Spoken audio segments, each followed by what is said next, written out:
He commenced wringing his hands and talking of his wife and children. My children! My wife! His wife, he had said, was young and inexperienced, and his children were but infants. You should have thought about that before you turned us in, before you wrote the book. May God have mercy on your children, because we will not have mercy on you. Story was he was actually drowned after being mistreated horribly for a period of time. As a result of the Morgan incident, a series of official investigations took place. In 1829, a New York State Senate committee published its findings on Masonry, stating that its members were found in almost every place where power is of any importance. 5 years later, in 1834, a joint committee in Massachusetts reported that Masonry was, quote, a distinct independent government within our own government and beyond the control of the laws of the land by means of its secrecy. A monument was erected in Batavia, New York, and remains to this day. The inscription on its base reads, "To the memory of William Morgan, a native of Virginia, a captain in the War of 1812, a respectable citizen of Batavia, and a martyr to the freedom of writing, printing, and speaking the truth. He was abducted from near this spot in the year 1826 by Freemasons and murdered for revealing the secrets of their order." America's second central bank was abolished by President Andrew Jackson, in which he stated, "The bold effort the present bank had made to control the government, the distress it had wantonly produced, are but premonitions of the fate that awaits the American people should they be deluded into a perpetuation of this institution or the establishment of another like it." In 1832, his re-election slogan was "Jackson and no bank." In 1835, Jackson paid off the final installment of the national debt, being the first and only president to accomplish this, done by issuing currency for government bonds instead of issuing treasury notes. A few weeks later, a man by the name of Richard Lawrence tried to assassinate him. This was the first assassination attempt ever on an American president. He was found not guilty by reason of insanity. He claimed wealthy people in Europe put him up to it and guaranteed his release if he was caught. From their beginning with founder Ignatius Loyola in the 16th century, the Jesuits were a subversive organization known for their lust for power.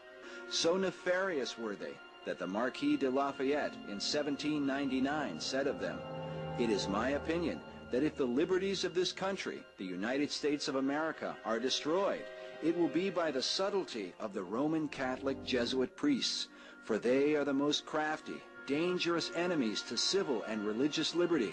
They have instigated most of the wars of Europe." Napoleon Bonaparte, while lamenting his exile on St. Helena, said, "The Jesuits are a military organization, not a religious order. And the aim of this organization is power. Power in its most despotic exercise, absolute power, universal power, power to control the world."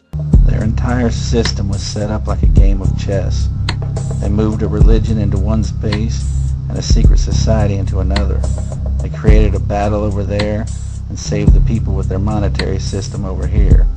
And once they finally got all their pieces in place, in the name of their God, the pawns, people, fight to protect the king and queen with their military system, each one publicly praising the other as the people watch the battles helplessly, unaware that the game is even being played.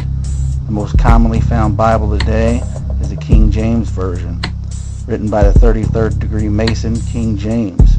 The Mormons were started by a 33rd degree Mason. Jehovah's Witnesses were started by a 33rd degree Mason, etc., etc. And the Masons had a branch known as the Knights Templar of the Roman Catholic Church, who was the founder of the Bible that all their religions are based on. From the shadows, they have engineered every major war, revolution, and recession. The Aryans, or to be more precise, the cluster of languages that would become modern English, German, French, Latin and Greek, Persian and Sanskrit. They control everything you read, everything you hear, and everything you see.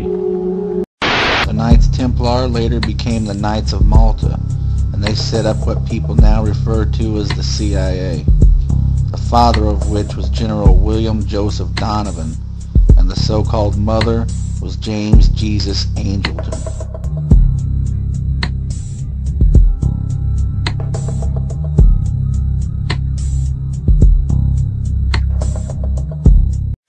They have managed to indoctrinate an entire populace to their way of thinking and have infiltrated key positions in places of authority. And it is from the shadows that they have created a new political order, a new economic order, and more sinister, a new religious order. The three most important obelisks in the world today have been placed inside their three most important city-states: the inner city of London, Vatican City, and Washington, D.C. These three pay no taxes, have their own flags, and operate under Roman laws.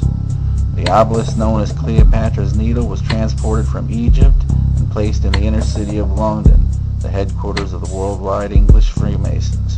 The obelisk in Vatican City was taken out of Egypt and constructed in St. Peter's Square. It was placed so that every pope that addresses the square must face it, and the city itself was designed as a giant key. The Star of Athena was placed at the end, the goddess of war, and the third, the Washington Monument, dedicated by the Freemasons Grand Lodge of the District of Columbia in honor of our first Masonic president, George Washington. Athena was even placed on top of the Capitol Dome in Washington, D.C., and under her states E pluribus unum, Latin for out of many, one, and in reverse, as symbolized by her star, it means out of one, many. There is nothing wrong with your television. Do not attempt to adjust the picture. We are now controlling the transmission. We control the horizontal and the vertical. We can deluge you with 1,000 channels or expand one single image to crystal clarity and beyond. We can shape your vision to anything our imagination can conceive. It looks like it might have been an explosion of cloud. The lights say...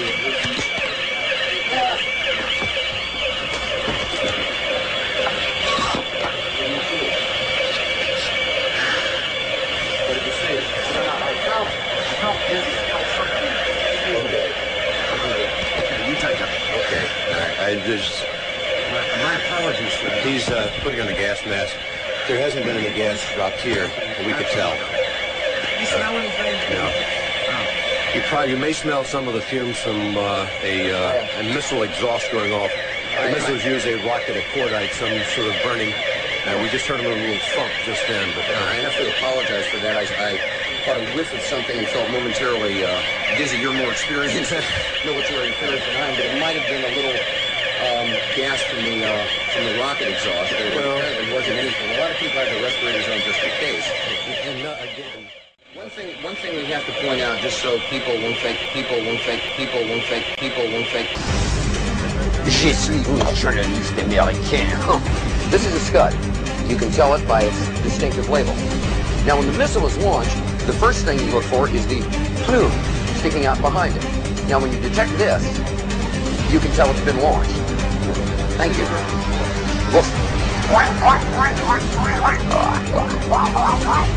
Geopolitics by Dan Quayle. I'm going to go get my hamburger and my coffee. All clear. Every time I order something, this happens. All clear. Thank you.